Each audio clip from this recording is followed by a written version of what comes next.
বোকা কুমির আর বুদ্ধিমান টুনটুনি। এক বনের ধারে ছিল এক বিশাল নীল রঙের পুকুর।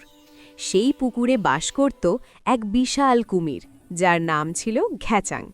ঘ্যাচাং নিজেকে খুব চালাক মনে করত, কিন্তু আসলে সে ছিল ভীষণ বোকা। তার সারাদিনের কাজ ছিল পুকুর পাড়ে শুয়ে থাকা আর ভাব ধরা। একদিন সে ভাবল, প্রতিদিন মাছ খেতে ভালো লাগে না, আজ অন্য কিছু খেতে হবে। ঠিক তখনই পুকুর পাড়ের ডালিম গাছে একটা ছোট্ট টুনটুনি পাখিকে নাচতে দেখল সে। কুমির ভাবল, আজ এই টুনটুনিটাকেই জলখাবার বানাবো। কুমিরটি খুব মিষ্টি করে টুনটুনিকে ডাকল, ওরে টুনটুনি বোন, শোনো, আমার পিঠে করে আজ তোমাকে পুরো পুকুর ঘুরিয়ে আনবো। দেখবে কত সুন্দর শাপলা ফুটেছে। টুনটুনি ছিল খুব চালাক, সে কুমিরের মতলব বুঝে ফেলল। কিন্তু সে ভয় না পেয়ে হেসে বলল, নিশ্চয়ই কুমির ভাই, কিন্তু আমার শরীরটা আজ খুব ভারী লাগছে, কারণ আমি আমার সব বুদ্ধি একটা লাল পোটলায় ভরে ওই গাছের মগডালে রেখে এসেছি। বুদ্ধি ছাড়া তো আমি পানিতে নামলে ডুবে যাব।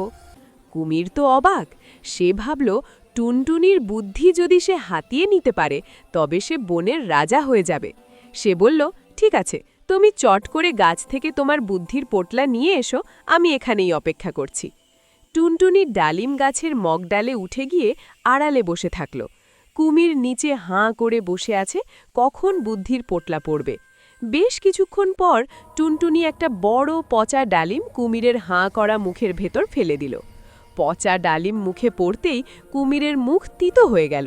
সে থুথু করে ফেলে দিয়ে বলল, উফ, এ কি ধরনের বুদ্ধি! টুনটুনি তখন গাছের ওপর থেকে খিলখিল করে হেসে উঠল আর বলল, বোকা কুমির ভাই, বুদ্ধি কি আর পোটলায় থাকে? ওটা থাকে মাথায়। তুমি আমাকে খেতে চেয়েছিলে, আর এখন পচা ডালিম খাও। কুমির নিজের বোকামি বুঝতে পেরে লজ্জায় পানিতে ডুব দিল। সেই থেকে টুনটুনি আর কুমিরকে ভয় পায় না, আর কুমিরও টুনটুনির ধারে কাছে ঘোরে না।